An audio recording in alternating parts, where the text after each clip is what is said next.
Hey, one of the things I've been playing with a little lately is learning how to fly drones in ACRO mode. It's a different mode that instead of just telling it what angle you want it on, like the DJI quadricopters, you tell it how fast you want it to turn in those dimensions. So you have to correct all your inputs manually. There's no auto leveling on it, which gives you a lot more control over it, but it's a lot more tricky. And I didn't find a lot of really helpful tutorials for the basics when I looked around. And it's taken me about a week, playing maybe 2 hours a day, to get moderately proficient at flying in that mode. And because I just did it, there's a lot of things that I kind of had to work through that are fresh in my mind that if somebody just learning it was aware of, maybe it wouldn't take them a week, maybe it would take them a day or two. So that's why I thought I'd make this video to try and help people that are trying to learn.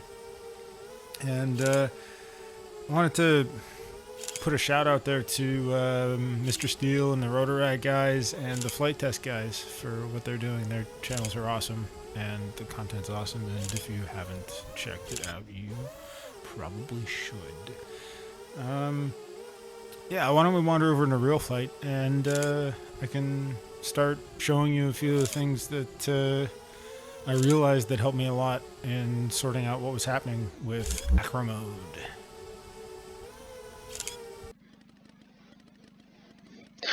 Alright, so here we're on real flight, and I got my mouse here, I can point at things. This is the sticks, so you can see what I'm doing on the controllers, I'm doing it, and you can see what's happening in the model when I'm doing it. So we've got the roll, pitch, yaw, or better known as ailerons, elevators, and rudder. Shake a tail, feather, like the tail draggers, how they move around like that.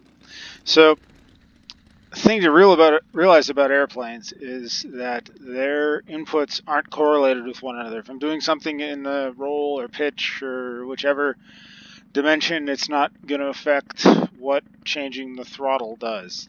You give it more throttle, it's going to go faster and increases your speed. So that in mind, we'll start here and start with some of the basics of lining yourself up to do things while flying. Now you're going to want to know where you're going to go, right? And it takes a while to train your eyes to see where you're actually going to go. But the thing that you're always looking for, the thing that you need to try and train your eyes to do, is to find the spot on the screen that isn't changing. And that spot is the spot that you'll collide with if left to your own devices. There's a slight curve there, but you get my idea. So let's fly around a little bit here. The other concept too is of coordinated turns. So here I can turn like this. It's not quite coordinated. It doesn't. Now it's coordinated. See how I'm. So control. Here we go. All right. So following my own smoke trail, I'm not pointed right at it. Versus if I add a little bit of rudder to it. Where'd it go? Yeah. Okay. This isn't working. Hang on. So let's get closer to the ground because you'll be able to see. So finding the spot that isn't changing means that it's not moving to the left or the right of you, and it's not moving up or down. But the spot, the path that you cover over ground, you can see by this the line that isn't moving to the left or the right of you. So right now we get close to the ground. You can see there's a line in the middle that it's staying straight, basically. That it's basically right in front of me, which you'd expect from an airplane. Now if I turn, right?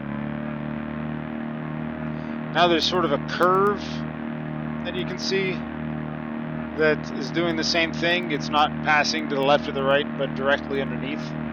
And that's when you're down low to the ground, it's easier to see that than finding the point that isn't changing. You can look for where the path over the ground is staying constant, essentially. And that'll tell you what track you're going to pass over. the other thing to realize, and especially in a quad, is that all the turns you make have to be some kind of what you could call a conic section, meaning that there's some point that you're rotating around, and if you draw a line from that point directly to the ground, your aircraft has to be parallel to that. It has to push directly away from that and up towards that, and so it's riding that rail. So in practice, it feels to me a lot like surfing, actually, because the way you kind of lean over the board, carve into it, is the exact same thing that you do because you're parallel to the board. You're going to be standing above it, and it's the same thing that you have going on with you have to point your quad the same way, essentially, and that takes a little while. It took me a little while to get my head around that, versus it just happens with airplanes. You don't actually have to think about it. So, alright, I think I've said my piece here, but you get the idea. Like, so, coordinated, uncoordinated flight. So, see, now I'm just headed square for this. Alright, so, uncoordinated flight, if I go like this and like, hang on, I gotta get cross controlled here. Where am I? It's easier on an actual airplane because I remember what the things feel like. Alright, here we go. Nope, don't want to roll. Okay, there we go. Now if you watch for the spot that's staying the same, you can see that it's in the bottom corner of the screen. The airplane actually isn't pointed at it. So I'm not coordinated. The nose of the aircraft isn't pointed to the direction I'm actually going. I mean, if you have a wind, you can still be coordinated and not passing over that point. But generally, you want to have the airplane pointed to the direction it's going in the air. You don't want to have something like this happen, and then you're actually flying. There we go. So I'm actually flying down over about here. There we go, about there somewhere. So that's, no, hang on, it's not doing it. I think that's a problem. There we go. Alright, so now I'm going to crash into this point with the airplane itself isn't pointed that direction. Alright, that's the idea of coordinated flight. You get it? It's just to show the purpose of this, especially in fixed wing. So let's say we want to come in for a landing here, get on a wide slope. Now to land, all you really want to do is set it up so that the point on the one runway that you want to crash on is the point that isn't changing in the view, and then you just, you know, put the airplane into a full stall right as you head into that. And I did a little early, but alright, so that's what you're watching for from fixed wing, and it's surprisingly easy because you've got non-correlated controls. So if we go over and so there's our airplane again. Let's swap over to an actual quadricopter. I drove by it, didn't I? Helimax quadricopter. Oldest of the old, but it'll do for now. Alright. So this is like super old quadricopter here. But it's ACRO mode quad, so if we go to the nose, here we go. Now, here all the inputs are correlated.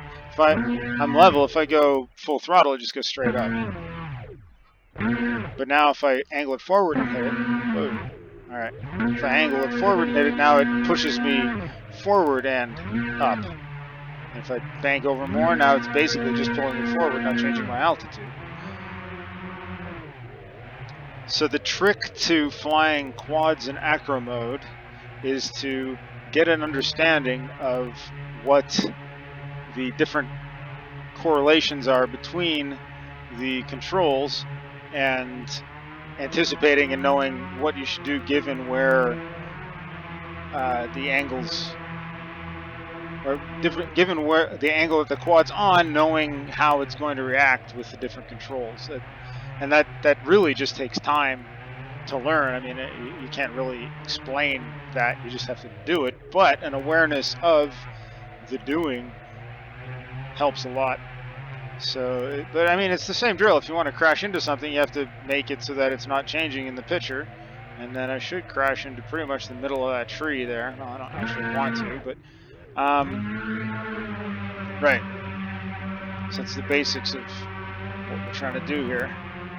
And to do coordinated turns, you need to, I mean, it more or less amounts to putting the two controls in at the same time, but how much you do each one is going to differ depending on how angled you are, right?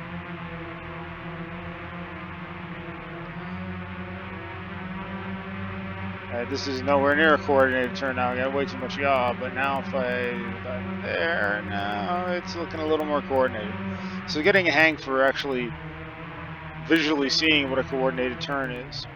Also, when I angled like this, really yaw does more about whether the plane's level or not than whether it's actually turning it, right? Because if it's flat, then it just rotates 180 degrees. But if you're like at 70 degrees and you rotate it, now you're changing the camera angle, so to speak, or changing how flat the actual quad is with the ground. So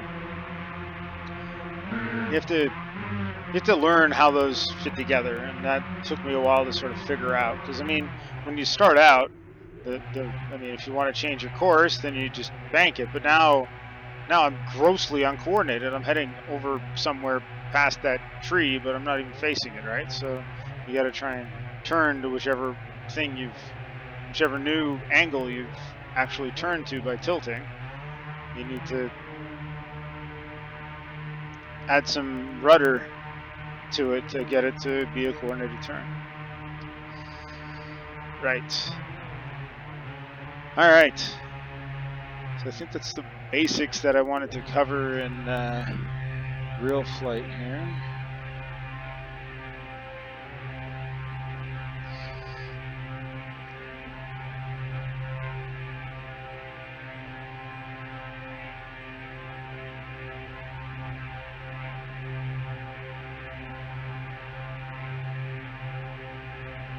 Right. And I guess the only other thing too is you have to understand what ACRO mode is, right? Like you're controlling the rate of rotation.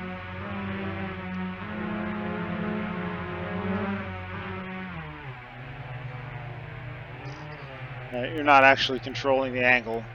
No stick input holds the angle. Also, when you're at a higher angle, you obviously have to hit a little more throttle because part of the force is used to hold you up and part of it's to push you forward versus just pushing you forward. All right, those are the basics. Let's go over to liftoff and play with the track, and I can show you a few things that I've figured out there. And yeah, hopefully it'll help.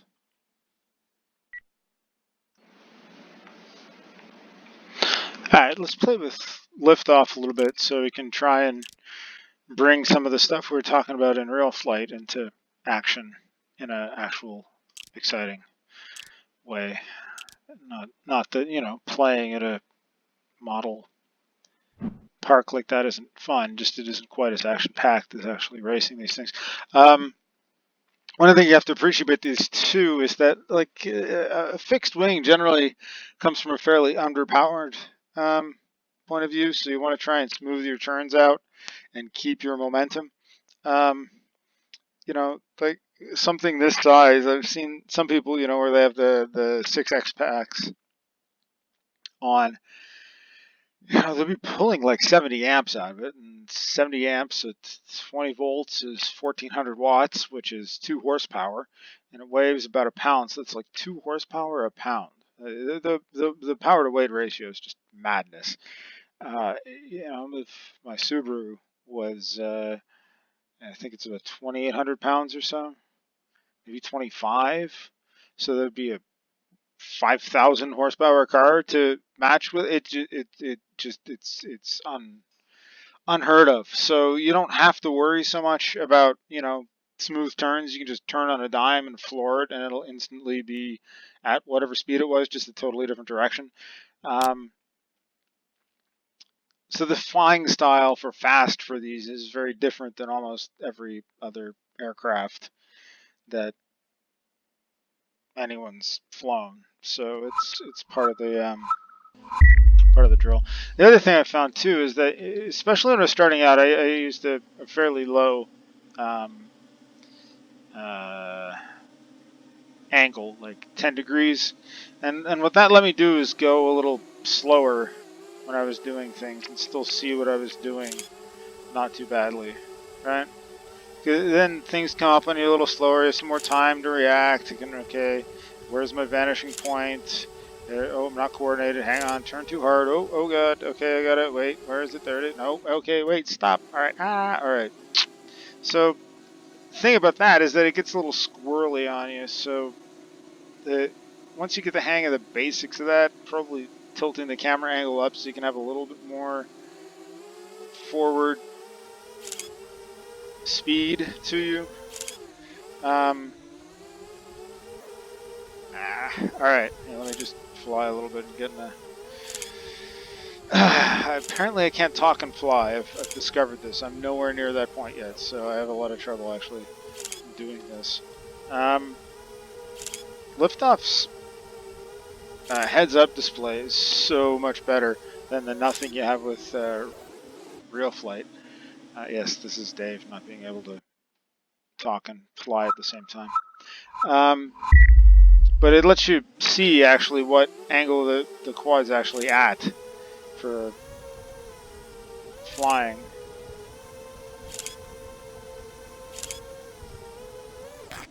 So that was the other point I want to make too. Like, I can point the nose at where I'm going, but if the direction, if the spot on the screen that isn't changing doesn't match up with the point that the nose is pointed in, then I'm basically just lying to myself and putting myself in a horribly uncoordinated turn that isn't going to work. So you really have to try and focus on what your path is over ground above the actual where you're pointing the nose.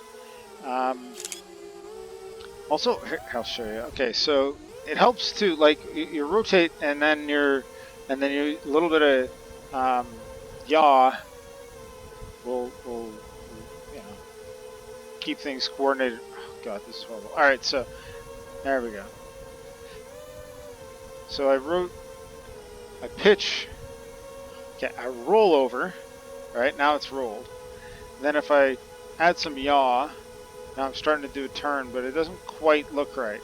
So you need to add a little bit of up to it as it's doing it too. So you kind of hold the up and the yaw after you've rolled over, and that'll give you a coordinated turn, and then you bank out of it with pushing the roll the other way. So you roll, you pull the both of them.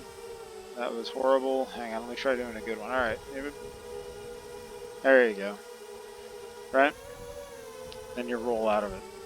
That's the trick to getting these to actually work right. That took me a while to figure out, even with it briefly mentioned in a couple of help videos that I saw various different places. You have to actually, like, they just touch on it and say go practice turns, and that really didn't help me. So I thought that after it took me about a week to sort it out properly, I'd try making a video. Maybe it'll help somebody. I don't know. That's why we're here. Alright, so let's actually run this course a little bit and try and... Oh! That's the thing too, like, you can't really make it heavier. You can always sprint up, but you can't... Oh my god, this is horrible. Alright. Oh, jeez.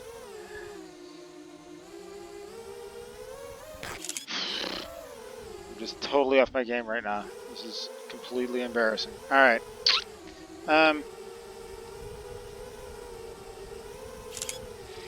So, like, to me, this very much feels like surfing. I don't know how many people can relate to that or not, but just that you roll over and you see that is the perfect example of an uncoordinated turn. But I'm so used to fixed wing, I think it's gonna go that way now, and no, I just slide sideways into it. You gotta roll it and then yaw and pull up to actually make that happen, and recognize when you can't actually do that fast enough, and then just get out of the way of there and go back and do another attempt because you're wrecked. It's not gonna work.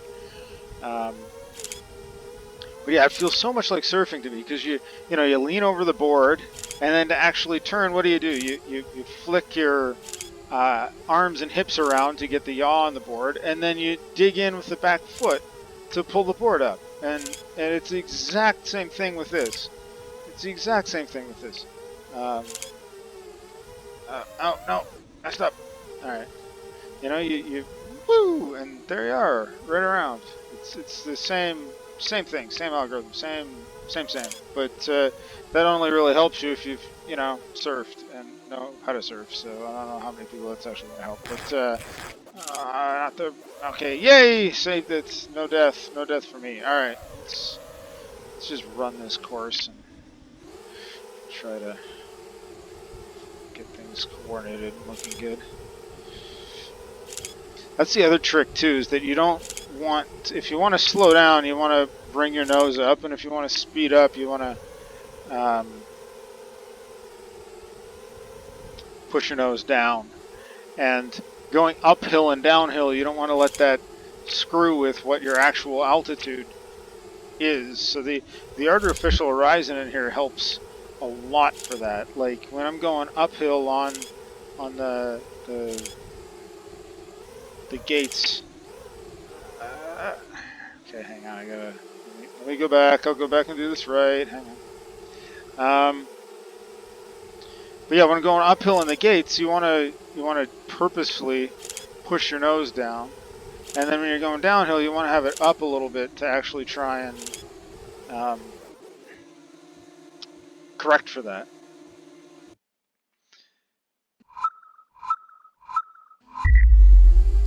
See if we can get a good run in for you. And, oh God. I find too the throttle resolution, getting used to that. Like I tried doing this course with the not detuned version of this, and just the more aggressive throttle made it so much harder. So I think there's a lot to be said about just being used to one setup and kind of how it behaves when you're first starting out, because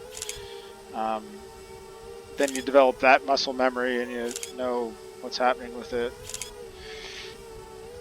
Yep, there we go. Okay, and watching the ground. Where's the spot? Yep, there we go. Okay, and a little more. Okay, yes. All right. Oh, ah! Well, we lived. Okay, we lived to tell the tale. Now, where is the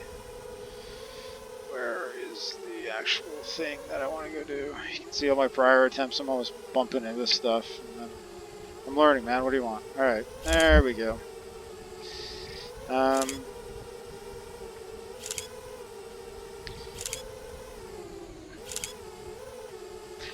Yeah, I mean, these things are so grossly overpowered that you can really just save so many situations by just like angling it the right way and just pumping the accelerator a little bit to nudge you in the direction you want to go. I mean, I think finesse is valued, but like there's something to be said about just these things' ability to just muscle their way through certain situations. Probably could have got that gate, but then I would have been so far out of whack for the next one that it would have just been a train wreck. So, try and get a nice little controlled course happening here. Ah! Nope. Should have aborted that. Should have known better. Alright, there we go. Where is it? Yep, there we are. Yeah. Okay. Wow, no. Alright.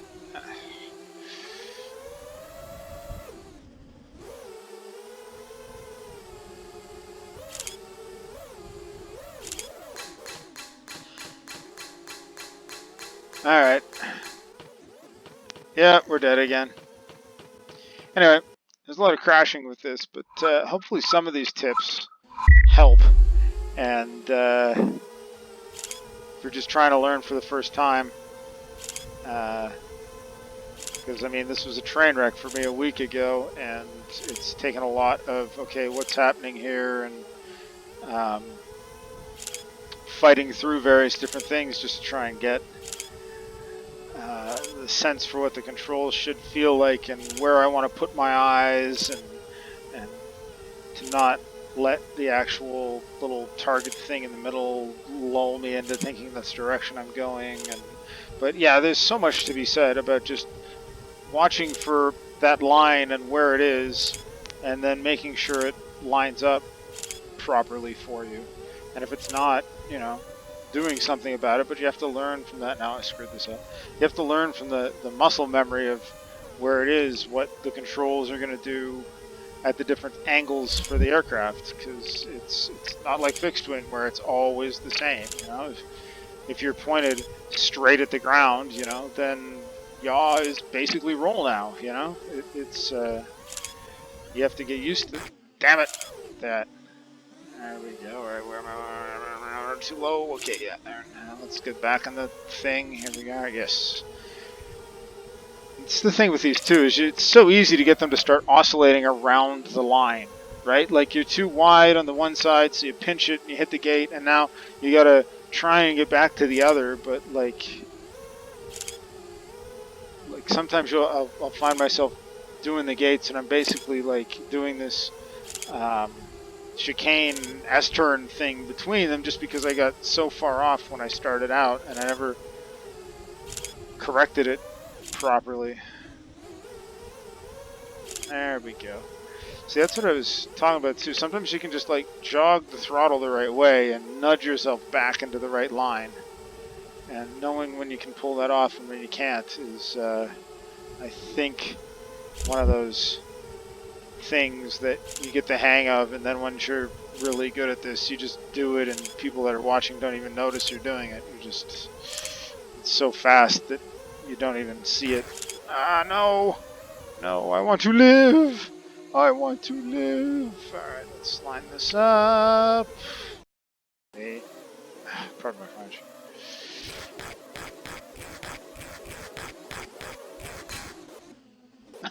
Okay, I'll take it. Alright, let's do this. Yeah,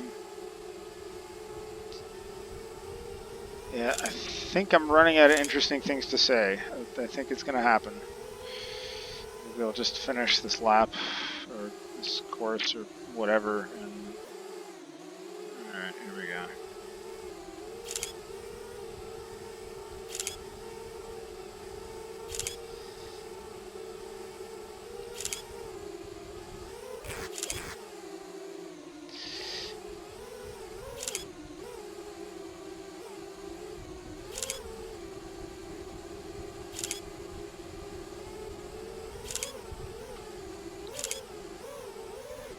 Okay, this is getting stupid, man.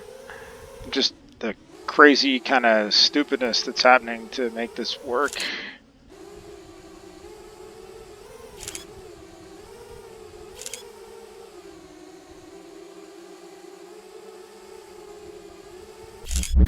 There we go. Alright. Well, not my best performance, but not horrible. Anyway, I hope you found this useful, and enjoy the process of learning how to fly FPV. Take care.